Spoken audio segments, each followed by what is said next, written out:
Director Rebeca Huntt tells her own coming-of-age story in her debut documentary, Beba. The New Yorker magazine calls it an intimate film with a grand scope.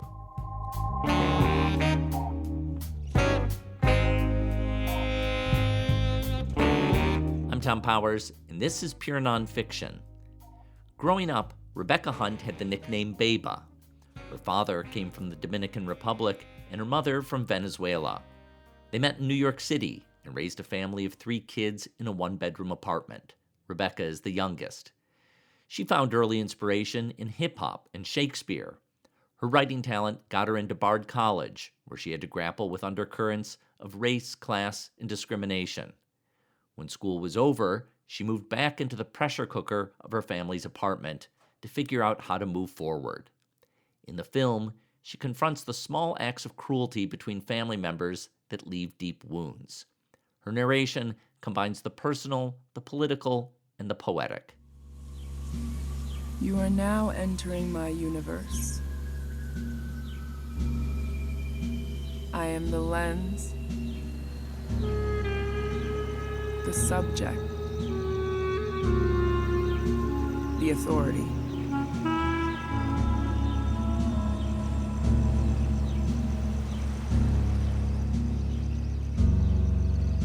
As a product of the New World, violence lives in my DNA. I carry an ancient pain that I struggle to understand. I use it to hurt those closest to me. Every one of us inherits the curses of our ancestors. But we may put an end to this cycle by constantly going to war with ourselves. I'm watching the curses of my family slowly kill us. So I'm going to war. And there will be casualties. It took Rebeca 8 years to make Beba. She had key collaborators in cinematographer Sophia Stieglitz, editor Isabel Freeman, and producer Sophia Geld. The film premiered last year at the Toronto Film Festival and gained distribution from Neon, Onyx, and Hulu. Now it's nominated for the Cinema Eye Honors in 3 categories, including Best Director, and also nominated for an Independent Spirit Award. Rebeca divides her time between Mexico and New York.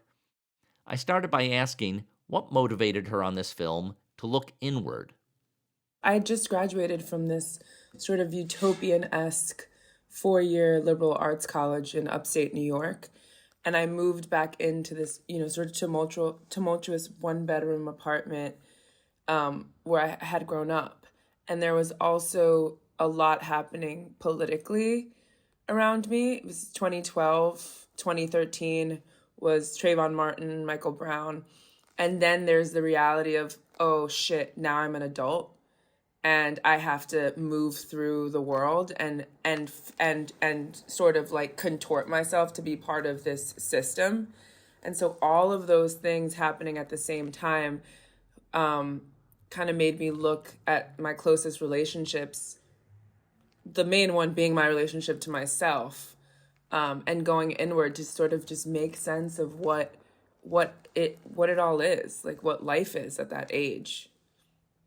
And what made you think that could be a film? I just feel like with film, it's a 5 sensory experience. It's like, oh, well, you can't smell a film, but still, it's just the most complete of all of the mediums in the sense that, like, it's the most engrossing of all of the artistic mediums. Like, music, I love music, and absolutely it can literally just take you back to a place in time. You time travel with music.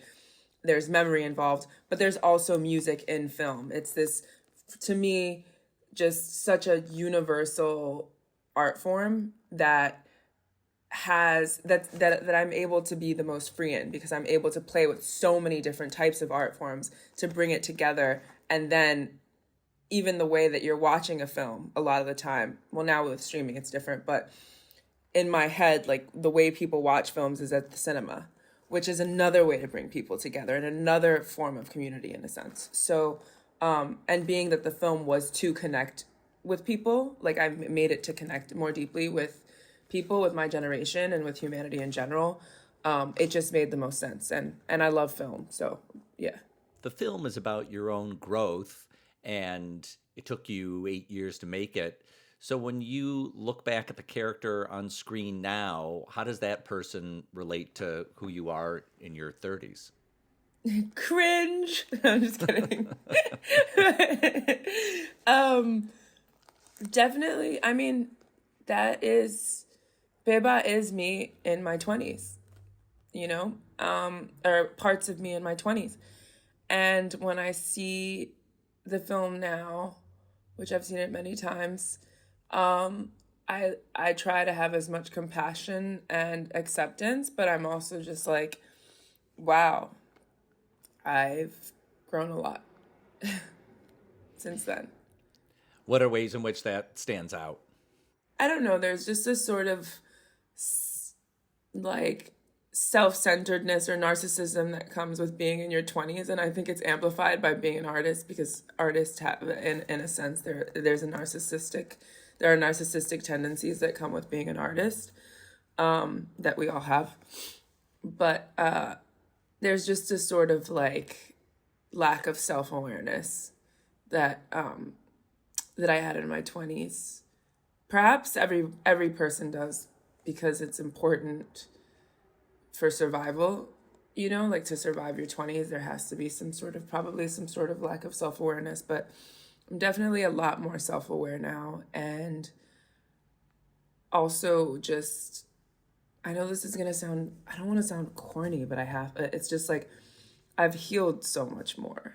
Like, I'm not like traversing those pains, and I don't think that I have to go to war with myself every day to uncover the meaning of life. It's like, please, no, just peace, peace, healthy food, and good people around me, and just my art, and that's it. When you talk about the narcissism of an artist, and I wonder when you started to think of yourself as an artist, and what gave you the confidence to think of yourself as an artist. As far as I know, there aren't artists in your family. Mm-hmm. Yeah, totally. That's a great, great question, Tom. Well, it all goes back to first grade. When I was in first grade, I wrote poetry, and one of my teachers was like, "You're always writing this poetry. Let's hear it." And then it got published in this book, for public school kids, or even just kids that were in private and public school in New York. It was just like their poems were chosen, and then you had to sort of read it out loud in front of this audience. And ever since then, I had gotten chosen every single year, in elementary school. And I don't know, like it wasn't that deep to me. I was just like, I'm an artist. Like, I know I'm an artist, like, here I am. And also, actually, little known fact, my father's father was a musician. May he rest in peace. So before he converted into like Seventh-day Adventist and became like really religious and intense, he was always intense, but very religious. He was a traveling artist, and he used to play the accordion, the banjo, the guitar. And so also, like, when we'd go to his house, sometimes he'd just play for us, and in his house in Fort Greene, in Brooklyn. And so, I kind of always figured that I was an artist, especially after, that first grade nudge. And were you able just to carry an inner confidence about that, or did you need reassurance? I still don't carry an inner confidence about it fully. Like, I know, obviously, like, I embody it. I know that, like, I'm an artist, that I'm here, that my purpose is to tell stories and make films that connect people. But I don't really know. Like, none of us are really, I guess, the most assured in this system that benefits from our lack of assuredness. But when I was in college, especially, I was very, I think I had a lot of confidence about being an artist before I got to college, because I chose this liberal arts school, out of all the colleges that I got into, to sort of push my artistry further. And I was like, okay, I'm gonna do, like, I was always in love with film, but when I got to college, I was like, all right, I'll do like creative writing and, something else, and like business or something. And like, I was too afraid to like really go for what I wanted. And I was hoping that that a liberal arts college would allow me to sort of become more confident. And actually the opposite happened. Like, I was just like in this school full of kids whose parents were famous artists. And so it took me a while to just sort of come back to myself and build my own confidence and realize that like I had my own profound relationship with art and with life, and that I could contribute something meaningful. So one thing you're exploring is your environment. Your father was determined to live near Central Park and keep the family out of a rough neighborhood, but that meant that your parents were sleeping in the living room and you were sharing the bedroom with your older sister and brother. I'm going to play a clip where you interview your father. You know, it was either one bedroom apartment or moving out of there, and where would I find a place that was rent control? That building was rent control, so I was able to afford it. You understand? If I moved out of there and looked for a place with 3 or 4 bedrooms, paying a reasonable price, it would have been a neighborhood where one of you, I assure you, wouldn't be alive today. Neighborhood was the hood growing up. It just wasn't as... It was not even close to those other places. This is the best I was able to afford. You understand? This was the best I was able to afford. He's clearly a very stoic man, and I want to better know, like, what did it take to do that interview? Yeah, my father is very sort of removed, but we have a very special relationship in which I feel like my father trusts me more than anybody in the world. And a lot of our relationship throughout my entire life, because my father is so removed and it's hard to communicate with him, I realized that one avenue to get closer to him when I was a little girl was to start asking him questions, which is an avenue to get closer to people in general. But and so I'd ask him questions about his childhood, and then we would end up having these really long conversations about his childhood, and we'd go on really long walks where he would just like tell me, even still now, like, where he'll just tell me stories about his childhood, which I find fascinating because they're so far and so different from what my childhood was like. So in that way, there was already this sort of like baseline trust and comfort there, especially for me to ask him some more hard-hitting questions. But I also just feel like, I've loved film my entire life and wanted to be a filmmaker. And I feel like my parents didn't really understand what that entailed or what it was. So when I was like, hey, I'm going to interview you for my movie, he was like, okay. It's like, whatever. She's just doing something weird. She's always doing something weird. Now, in the interview with your mom, who is light-skinned, you asked her to talk about what it meant to raise Black kids. Well, Rebecca, basically I'm a Latin person and I raise my kids as a Latin person because I don't know anything else. I don't know anything else. I don't know anything else at all. I don't know anything about being American, white or Black. I don't know. So you can't all my stuff I did it based on what I knew about being a Latin person from Venezuela. I didn't do anything about anything else. And the conversation gets prickly. So can you paint a picture about how... About how what? Mommy, I'm serious. I know your microaggressive attitude right now. It's Rebeca, not ¿tú vas a cool. poner eso en el- así? It doesn't matter. It's not cool. Your microaggressive attitude, like throughout this entire interview, is not cool. It's really not. Okay, You should just Rebeca, say, let's I just keep don't on want to going. do the interview. But we're almost finished. What are you We're talking not, but I about? know, but I just like your energy bothers me. So like either like be real, get over it, and like answer Well, that's my what I'm questions trying to do. or not. Okay, that's what I'm trying to do. And you come off as a kind of liberal arts educated brat in that Totally. interview. Totally. Can you talk about, what it meant to interview your mother and how that was a different dynamic? Yes. My mother and I at the time had a our relationship is obvious in the film. So we were just not communicating well at all. And so that was an interesting time that was an interesting interview because we actually did that interview twice. And the one that you see in the film is the one that is the closest to what an interview is, which is hilarious because there's nothing about that that's an interview. And so it's just like, okay, let's just show the truth. Let's just show what this relationship is. But it's interesting because my mother was a lot harder to convince to do an interview just because she kept being like, oh no, I don't have time, or like, wait, why? And I would just be like, Mom, I want to interview you because I'm making a movie about myself, which means that the family has to be involved because you guys are such a big part of me. And my mom was a lot more skeptical, but eventually she was supportive and was like, all right, fine. And, again, the sentiment of like, Rebecca's sensitive and weird and always doing weird things. So might as well just, do it. Go along. Yeah. You say near the end of the film that you're afraid your family won't speak to you again.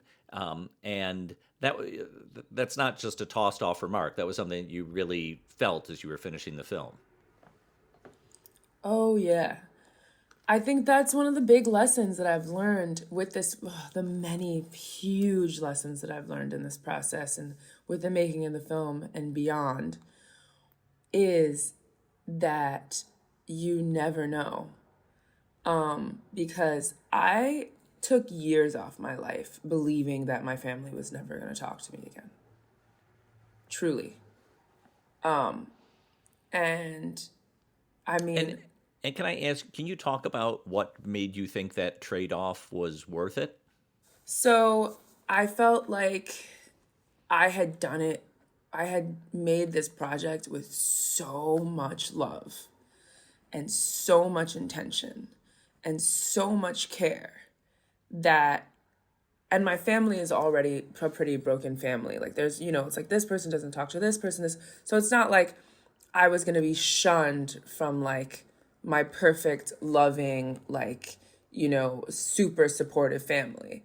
It was like this, it's like there's that saying, I think it's like Roosevelt said it or something like that. It's like on every like greeting card. The first best thing you can do is make the right decision, and then the second best thing you can do is make the wrong decision. But at least you're doing something.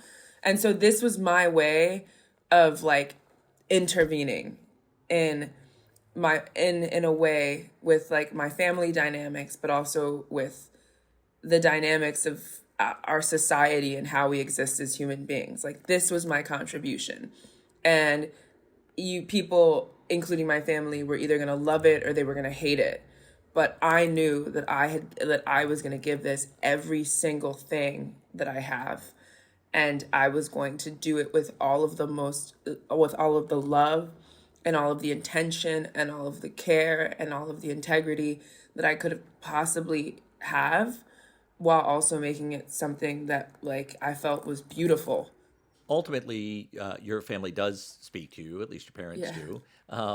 And because I've seen them, they came to the premiere, so I have that evidence. So what was that like, bringing them into this project once it was finished? It was terrifying. You remember, it was so scary. Well, having to show them the film after the fact, first of all, the way that I showed them the film was pretty boss. because I also felt like I was also like, all right, I have to make the best film possible because my family may never talk to me again. And if they don't, at least I've made something that I can be proud of. And then the way that I told them was, I was like, guess what? We got into Toronto International Film Festival. I want you to come to the world premiere. And that is very different from saying like, oh, I finished this film, like, want to watch it? Which is, like what I thought could have happened. So, and then, when they saw the film, they felt really there was like a complexity. I showed it to my parents because I feel like my siblings, and I still feel that way now, they have like a understanding, we're the same generation. And they're like, yeah, do your thing. But with my parents, because they're so old school and there's such an abyss with, where they're from and how they grew up, I was a lot more worried. And because they're my parents and I love them more than anything. But yeah, it was just this feeling of like, when they saw the film for the first time, it was so many feelings at the same time. Like, I was able to witness the human spectrum of emotion so quickly in a way that I'd never had before. Like, they were so proud and so loving, but also like angry, and felt maybe probably a little bit shamed, and then also like very free. I think more than anything, especially as time went on. Like, there was something liberating about it. My father brought all of his old coworkers, used to work in a printing factory, and with a lot of other sort of Central American and South American, Caribbean, Latino immigrants. And he brought a huge group of them to the IFC to watch the film once it was in theaters. So that tells you that tells you something. I want to ask you about the scene with a group of your white college friends. You're talking about racial protests and tactics, but people are talking past each other and it's fumbling and frustrating. Let's listen to that clip. It's like, I'm not saying reverse racism because I think that's... It's kind of like a stupid thing. Frivolous, or just like energy expenditure to just like throw things at cops and like break, and like riot. Yo, what the shit. fuck are you talking about though? You're making I didn't say that. Obama said this. I didn't even say like this. I'm just repeating what he said. We're working on it, like you said. I mean, do you understand the deeply entrenched dehumanization in the idea of progress? Like, do you understand that? That's how you are just gonna view me right now. Then, like, I feel like a little like, I don't know how to like enter this conversation, honestly. What do you think? Yeah. Yeah, absolutely. I have no idea about like the black experience, or we were sharing ideas. We're allies here. We're trying to figure this out together.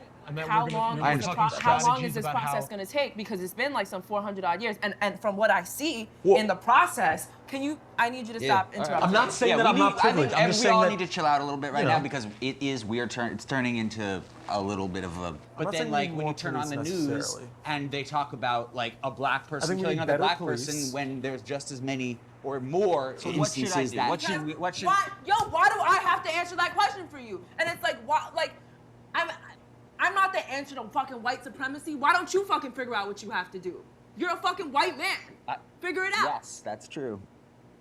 That was, but like, that was an oversimplification. I think that was a stupid thing that you said. So that's the only scene in the film that's a real recreation. Can you explain to me what you were trying to do there? Well, yeah, I just told everybody to be the worst versions of themselves. Because that's the reality of the moment in time. And that's the job of an artist, is to reflect the times. And those were the conversations and the awkward and painful moments that interracial friends were having at the time. You described how when you were first formulating the idea of the film, it was against a backdrop of deaths like Trayvon Martin. And the film has a political dimension to it, but it's not a didactic politics. And I wonder how you think about the politics in the film. Yeah, well, I find the film to be, or I hope the film is a meditation on like existing, and politics is a huge part of our existence. Like it is it is the basis, or just something that is so humongous in the meta narrative and in the system that we've created as a shared universal society. Like everything is politics when it comes to the external and how we relate to each other as human beings on this planet. And that's something that is made up, obviously, but it still is such a huge aspect of how we interact and behave and how we see ourselves even. So as much as as much as politics are not something that I'm super, like, they're not my driving force. Like my driving force is absolutely something that transcends politics, and that is about being a human being, that and the sort of more universal things that connect us all. Politics are a very real aspect of existing, and there's no way around them, especially if you're a politicized body. And as a Black woman, I'm a politicized body. So there's no sort of getting around that fact. I want to ask you about the years of the final push to make this film. I mean, now a year after it's premiered, you have the backing of Neon as a distributor, and it's on Hulu, and but in the years in which you were completing the film, those resources didn't exist. You didn't know where this was going to go, and I wonder if you can, go back to your mentality at that time. What was keeping you going, and were there times when you were ready to give up? There were absolutely times when I was ready to give up. But if I look, a friend just tagged me in a video of us dancing in Cafe Havana, which is a restaurant in Nolita where I was a waitress for many years. And I just I watched the video 10 times because I was just looking at myself and looking in my eyes and seeing how tired I was, because I had 3 jobs while I was making this film at all times. And there's something that I can't explain about just knowing. And I just knew that this was something I had to do and that I had to give it my all. And I am so lucky to have, the art that came before me, whether it's some of my favorite filmmakers, writers, poets, painters, to find refuge in when I was exhausted. It's just okay, I'm going to just go to this exhibition. I'm going to go to this museum. I'm going to read this book. I'm going to, read this poetry, watch this film, which was also just making this bibliography of Beba richer, which constantly. But I knew that there was something that I wanted to contribute and that I had to contribute. And it was also sort of based on my own survival too. It was if I wasn't doing Beba, I'd probably look a lot. I don't know how much I would have been able to survive some of the things that were happening around me. And yeah, so I guess it's kind of selfish, but it was also because it was I needed to do it to survive, but I was also doing it because I wanted to contribute. As audiences have been experiencing the film in the last year, what have been some of the most meaningful reactions to you? I think it's cool how comfortable people feel around me. I think in terms of, I feel like I've always been somebody who, I pride myself on being someone that people can feel comfortable around, and who I pride myself on being warm and open, because I wish the world was more that way, so I try to be more of that. But I feel like I've had many people come up to me and tell me some really personal stories, and I'm this keeper of these treasures that people give me. And sometimes it's like really intense and I just need to, meditate it or wash it away or do some sort of ritual to like let some of the pain that is shared with me go. But overall, I just feel so blessed that I can like connect with people in that way and that people feel that comfortable. So last question, if you could go back and talk to the Rebeca of 10 years ago, starting off on this project, what would you tell her?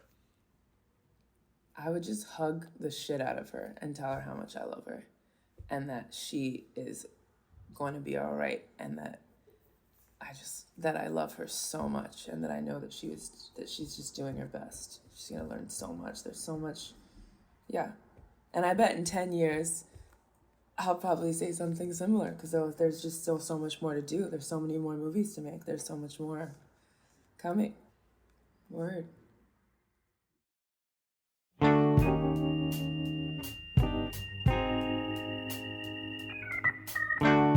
want to thank Rebeca Huntt for speaking with me. Her film Beba is now playing on Hulu. Indiewire named it as one of the top 25 films of the year.